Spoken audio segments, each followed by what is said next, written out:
नमस्ते दोस्तों, मैं हूं कुलदीप और आपका स्वागत है हमारे चैनल काली रात पर। आज हम एक ऐसी दुनिया में कदम रखने जा रहे हैं जो रहस्य, सुंदरता और अलौकिक शक्तियों से भरी हुई है। क्या आपने कभी सोचा है कि रात के सन्नाटे में जब हवा पेड़ों से बातें करती है तो क्या कोई और भी सुन रहा होता है, या फिर जंगल में कोई ऐसी शक्ति छिपी हो जो इंसानों को अपनी ओर खींच ले? जी हां दोस्तों, आज हम बात करेंगे यक्षिणी की।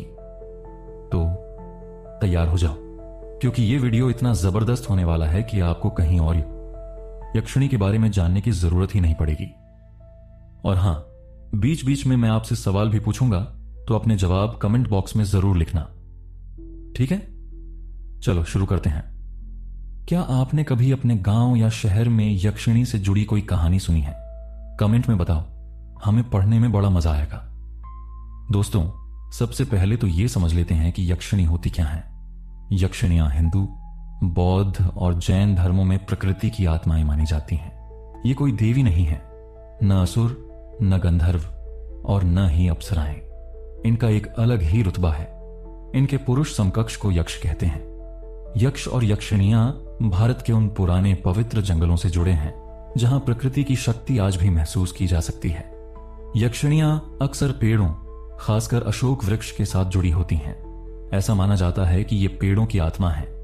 इनकी खासियत यह है कि ये बहुत सुंदर होती हैं, ऐसी सुंदरता जो किसी को भी अपनी ओर खींच ले। लेकिन दोस्तों, ये सुंदरता हमेशा शुभ नहीं होती। कुछ यक्षिणियां बहुत दयालु होती हैं और धन के देवता कुबेर की सेवक के रूप में जानी जाती हैं। ये अपने भक्तों को धन, समृद्धि और सुख देती हैं। लेकिन कुछ यक्षिणियां चंचल या दुष्ट भी हो सकती हैं। ये इंसानों को भटकाने, डराने या यहां तक कि नुकसान पहुंचाने के लिए मशहूर हैं। कि क्या मजेदार बात है ना? एक ही यक्षिणी शुभ और अशुभ दोनों हो सकती हैं। ये तो वैसे ही है जैसे कोई इंसान जो कभी दोस्त बन जाए और कभी दुश्मन। आपको क्या लगता है, यक्षिणियां ज्यादा शुभ होती हैं या अशुभ? अपने विचार कमेंट में जरूर बताओ। दोस्तों, यक्षिणियां सिर्फ कहानियों तक सीमित नहीं हैं। ये हमारी संस्कृति, कला और इतिहास का एक बड़ा हिस्सा है। अगर आप कभी किसी पुराने मंदिर या संग्रहालय में गए हो तो वहां यक्षिणियों की मूर्तियां जरूर देखी होंगी। ये मूर्तियां इतनी खूबसूरत होती हैं कि आप एक बार देखो तो नजर हटाना मुश्किल हो जाता है। उदाहरण के लिए दीदरगंज यक्षिणी की मूर्ति। यह मूर्ति बिहार के पटना संग्रहालय में है और इसे 3री शताब्दी ईसा पूर्व से 2री शताब्दी ईस्वी के बीच बनाया गया था। इस मूर्ति में एक युवा स्त्री को दिखाया गया है जो एक पेड़ के पास खड़ी है। उसकी सुंदरता और बनावट इतनी बारीक है कि आज भी लोग देखकर दंग रह जाते हैं। ऐसा लगता है जैसे वो मूर्ति नहीं बल्कि कोई जीवित इंसान हो। इसी तरह मथुरा में भूतेश्वर यक्षिणियां की मूर्तियां मिली हैं जो 2री शताब्दी ईस्वी की हैं। ये मूर्तियां मंदिरों की रक्षक मानी जाती थीं। और क्या मजेदार बात है दोस्तों कि दिल्ली में भारतीय रिजर्व बैंक के मुख्यालय के बाहर भी एक यक्षिणी की मूर्ति है जो समृद्धि का प्रतीक है। यह मूर्ति 1960 में बनाई गई थी और इसका मतलब है कृषि के माध्यम से समृद्धि। तो देखा आपने, यक्षिणियां सिर्फ पुरानी कहानियों में नहीं बल्कि आज भी हमारे आसपास मौजूद हैं। यह हमारी कला, वास्तुकला और यहां तक कि हमारे बैंकों तक में दिखती हैं। क्या आपने कभी किसी मंदिर या संग्रहालय में यक्षिणी की मूर्ति देखी है? अगर हां, तो उसका जिक्र कमेंट में जरूर करो। हमें जानना है कि वो कैसी थी। अब चलो दोस्तों, थोड़ा और गहराई में जाते हैं। यक्षिणियों की कहानियां भारत के हर कोने में मशहूर हैं, लेकिन केरल की लोक कथाएं तो एकदम अलग ही लेवल की हैं। वहां यक्षिणियां अक्सर ऐसी आत्माएं मानी जाती हैं जो बदला लेती हैं। इन कहानियों में यक्षिणियां वो औरतें होती हैं जिनके साथ जिंदगी में अन्याय हुआ और मरने के बाद वो यक्षिणी बन गईं। केरल में एक मशहूर कहानी है चेंपकावल्ली और नीलपिल्ला की। ये 2 बहनें थीं जिन्हें उनके परिवार ने सम्मान हत्या के नाम पर मार दिया था। उनकी आत्माएं एक पुराने महल में भटकने लगीं और वहां रहने वालों को परेशान करने लगीं। लोग इतना डर गए कि आखिरकार उनके लिए एक मंदिर बनाया गया। आज चंपकावल्ली को शुभ माना जाता है। भक्त उनके मंदिर में नाखून और बाल चढ़ाते हैं, लेकिन नील पिल्ला अभी भी डरावनी मानी जाती है। उसे रक्त और मांस की पेशकश की जाती है। सोचो दोस्तों, एक ही परिवार की दो बहनें और दोनों का स्वभाव इतना अलग। एक और मशहूर कहानी है कल्याणकट्टू नीली की। ये यक्षिणी रात के अंधेरे में पुरुषों को अपने हुस्न से लुभाती थी और फिर उनकी जान ले लेती थी। गांव वाले इतना परेशान हो गए कि उन्होंने एक पुजारी कदमट्टाथु कथानार को बुलाया। उस पुजारी ने अपने जादू से नीली को रोक दिया। यह कहानी इतनी मशहूर है कि आज भी केरल में लोग इसे सुनाते हैं।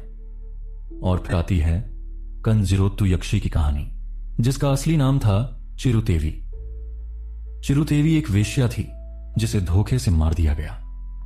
मरने के बाद वो यक्षिणी बन गई और पुरुषों को फंसाकर उनकी जान लेने लगी। बाद में उसके भाई ने उससे समझौता किया और अब ऐसा माना जाता है कि वो श्री पद्मनाभ स्वामी मंदिर के तहखाने बी में मौजूद है। यह तहखाना कानूनी कारणों से बंद है और इसके बारे में लोग आज भी तरह तरह की बातें करते हैं। दोस्तों, अगर आपको यक्षिणियों की कहानियां पढ़ना पसंद है तो मलयातूर रामकृष्णन का उपन्यास यक्षी जरूर पढ़ो। यह 1967 में छपा था और इसमें यक्षिणियों की एक अलग ही दुनिया दिखाई गई है। इस दुनिया में नीला सूरज, लाल घास और चांदी की नदियां हैं। यहां यक्षिणियां विशाल तितलियों पर सवार होती हैं। लेकिन डरावनी बात यह है कि वयस्क यक्षिणियां हर साल पुरुषों का खून पीती हैं।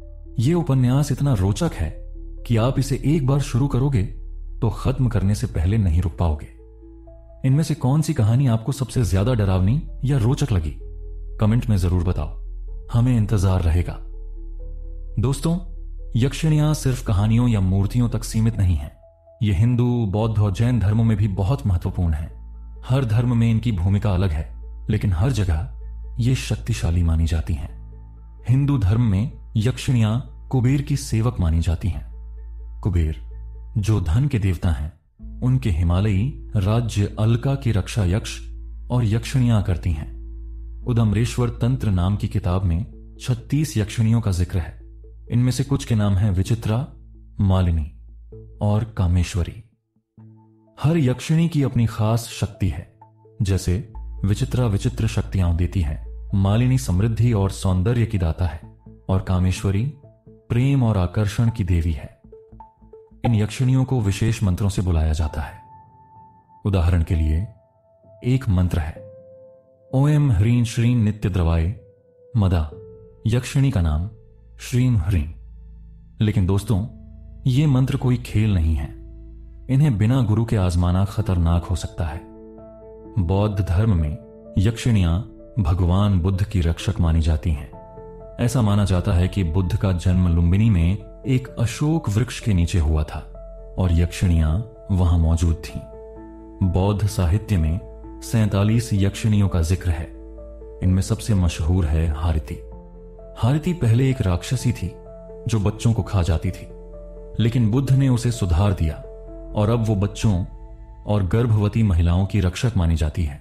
उसकी मूर्तियां बौद्ध मंदिरों में देखी जा सकती हैं, जहां वो एक बच्चे को गोद में लिए हुए दिखती है। जैन धर्म में यक्षिणियां तीर्थंकरों की संरक्षक होती हैं। हर तीर्थंकर की अपनी एक यक्षिणी होती है। जैसे ऋषभदेव की यक्षिणी है चक्रेश्वरी और महावीर की यक्षिणी है सिद्धयिका। ये यक्षिणियां अपने तीर्थंकरों की रक्षा करती हैं और भक्तों को आशीर्वाद देती हैं। आपको लगता है कि यक्षिणियां अलग अलग धर्मों में इतनी अलग अलग भूमिकाएं क्यों निभाती हैं? अपने विचार कमेंट में साझा करो। दोस्तों, यक्षिणियां सिर्फ पुरानी कहानियों या मंदिरों तक सीमित नहीं हैं। आज के जमाने में भी ये लेखकों, फिल्म मेकर्स और यहां तक कि पॉडकास्ट क्रिएटर्स के लिए प्रेरणा का स्रोत हैं। नील डी सिल्वा का उपन्यास यक्षिणी एक ऐसी कहानी है जो पुरानी पौराणिक कथाओं को आधुनिक दुनिया से जोड़ती है। इस कहानी की नायिका है मीनाक्षी पाटिल, जो महाराष्ट्र के वडगांव में रहती है। मीनाक्षी अपने परिवार की 7 बेटियों में सबसे छोटी है। उसकी सुंदरता इतनी अलौकिक है कि लोग उसे देखकर दंग रह जाते हैं, लेकिन यह सुंदरता उसके लिए अभिशाप बन जाती है। एक यज्ञ के दौरान एक यक्षिणी की आत्मा मीनाक्षी के शरीर में प्रवेश कर जाती है। जब भी कोई उस पर बुरी नजर डालता है वो यक्षिणी जाग उठती है और फिर शुरू होता है एक ऐसा सिलसिला जिसमें जुनून, हिंसा और रहस्य का बोलबाला है। यह उपन्यास इतना रोचक है कि अगर आप इसे पढ़ना शुरू करोगे तो आखिरी पेज तक रुक नहीं पाओगे। अगर आपको किताबें पढ़ने से ज्यादा वेब सीरीज देखना पसंद है तो डिज्नी प्लस हॉटस्टार की सीरीज यक्षिणी आपके लिए है। ये एक तेलुगु भाषा की फंतासी रोमांटिक थ्रिलर है जो 2024 में रिलीज हुई थी। इसमें एक यक्षिणी पृथ्वी पर आती है क्योंकि उसे एक श्राप से मुक्ति पानी है। यहां उसकी मुलाकात एक रोमांटिक इंसान से होती है और फिर शुरू होती है एक ऐसी कहानी जो प्यार, डर और रहस्य से भरी है। और अगर आप पॉडकास्ट सुनना पसंद करते हो तो जियो सावन पर यक्षिणी नाम का एक हिंदी पॉडकास्ट है जिसे आनंद उषा बोरकर ने लिखा है। इस कहानी में एक यक्षिणी बंगलामुड़ा और रोंगकमुचा गांवों में आतंक मचाती है। वो किश्नोई नदी पार करने वाले पुरुषों को फंसाती है। गांव वालों ने उसे एक कब्रिस्तान कोठी में बंद कर दिया था, लेकिन 13 साल बाद वो फिर से जाग उठती है। ये पॉडकास्ट इतना डरावना है कि इसे रात में सुनने से पहले 2 बार सोचना पड़ेगा। आप इनमें से क्या देखना या सुनना चाहोगे? उपन्यास, वेब सीरीज या पॉडकास्ट, और क्यों? कमेंट में जरूर बताओ। दोस्तों, यक्षिणियां सिर्फ कहानियों या फिल्मों तक सीमित नहीं है। इन्होंने कवियों को भी प्रेरित किया है। एक कविता है जो ऑल पोएट्री वेबसाइट पर ब्यूटीफुल यक्षिणी के नाम से मिलती है। सुनो, कितनी खूबसूरत है। कमल से भरे तालाब में स्नान करती एक यक्षिणी सुंदर, अपने आकर्षण और मंत्रों से प्रेम का अनुभव करती, प्रकृति से कोमल स्नेह, गर्म संगमरमर की त्वचा में अर्धनग्न, उत्तेजक तेज लहरों में अपनी सुंदर भुजाओं से आत्मा को छूती, कठोर हृदय में जंगल को जन्म देती, फूलों की सुगंध, अवर्णनीय गर्माहट, चमकती गर्मी से कहीं अधिक, लचीली शाखाएं इतनी हल्की, गहरी, सटीक, कोमल, नीली आंखों से शिकार करती, शांत लहरों में तेज नाचती लपटें, 5 इंद्रियों को केवल झाग के चुंबन तक ले जाती। इस कविता में यक्षिणी की सुंदरता और रहस्य को इतनी खूबसूरती से दिखाया गया है कि पढ़कर मन में एक तस्वीर बन जाती है। इस कविता को पढ़कर आपके मन में क्या ख्याल आया? कमेंट में अपने विचार जरूर साझा करो। दोस्तों, क्या आपको लगता है कि यक्षिणियां सिर्फ भारत में हैं? बिल्कुल नहीं। ये अलग अलग रूपों में दुनिया के कई देशों में मौजूद हैं। थाईलैंड में यक्षिणियां नांग फिसुआ समुद्रा और नांग सुपर्नप्सरोन चोमटेवी के रूप में पूजी जाती हैं। ये वहां की लोक कथाओं का हिस्सा हैं और प्रकृति से जुड़ी हैं। जापान में हारिती को किशिमोजिन के नाम से जाना जाता है। टोक्यो में इसका एक मंदिर भी है जहां लोग इसे बच्चों की रक्षक मानकर पूजते हैं। म्यांमार में पोपा मिदाव नाम की एक आत्मा है जो यक्षिणी जैसी है। ये श्वेडागोन पगोडा की रक्षक मानी जाती है। तो देखा आपने, यक्षिणियां सिर्फ भारत की नहीं बल्कि पूरी दुनिया की संस्कृतियों का हिस्सा हैं। क्या आपने किसी और देश की यक्षिणी जैसी आत्मा के बारे में सुना है? अगर हां, तो कमेंट में उसकी कहानी बताओ। चलो दोस्तों, अब कुछ मजेदार तथ्य जानते हैं जो यक्षिणियों को और भी रोचक बनाते हैं। पेड़ों से खास रिश्ता। यक्षिणियां अक्सर अशोक वृक्ष को छूकर उसे फूलों से भर देती हैं। ऐसा माना जाता है कि यह उर्वरता का प्रतीक है। कुबेर की सेना। हिंदू धर्म में यक्षिणियां कुबेर की सेना का हिस्सा हैं और उनके खजाने की रक्षा करती हैं। अलौकिक शक्तियां। कुछ यक्षिणियां ऐसी शक्तियां देती हैं जो इंसानों को अमीर, सुंदर या ताकतवर बना सकती हैं, लेकिन इसके लिए सही मंत्र और साधना चाहिए। कला में मौजूदगी। भारतीय मंदिरों और स्तूपों में यक्षिणियों की मूर्तियां सैकड़ों साल पुरानी हैं। ये मूर्तियां आज भी हमारी कला की शान है। आधुनिक दुनिया में भी प्रासंगिक। चाहे उपन्यास हो, वेब सीरीज हो या पॉडकास्ट, यक्षिणियां आज भी लोगों को अपनी ओर खींच रही हैं। इन तथ्यों में से आपको कौन सा सबसे मजेदार लगा? कमेंट में बताओ। दोस्तों, आज हमने यक्षिणियों की उस रहस्यमय दुनिया की सैर की जो सुंदरता, शक्ति और डर से भरी हुई है। हमने जाना कि यक्षिणियां क्या हैं, उनकी कहानियां क्या हैं और वो हमारी संस्कृति और आधुनिक दुनिया में कैसे मौजूद रहते हैं। चाहे वो केरल की डरावनी लोक कथाएं हों, मंदिरों की खूबसूरत मूर्तियां हों, या फिर आज की वेब सीरीज और उपन्यास, यक्षिणियां हर जगह छाई हुई हैं। मुझे उम्मीद है कि आपको ये वीडियो पसंद आया होगा। अगर आपके मन में यक्षिणी से जुड़ा कोई सवाल है तो उसे कमेंट बॉक्स में जरूर लिखो। हम आपके हर सवाल का जवाब देंगे, लेकिन ध्यान रहे सवाल यक्षिणी से जुड़ा होना चाहिए। और हां, अगर आपके गांव या शहर में यक्षिणी की कोई कहानी मशहूर है तो वो भी हमारे साथ साझा करो। इस वीडियो को लाइक, शेयर और सब्सक्राइब करना न भूलो। बेल आइकन दबाओ ताकि काली रात के हर नए वीडियो की खबर आपको सबसे पहले मिले। अगली बार फिर मिलेंगे एक और रहस्यमय कहानी के साथ। तब तक सुरक्षित रहो और रात में जंगल में अकेले मत जाना। कौन जाने कोई यक्षिणी इंतजार कर रही हो। नमस्ते।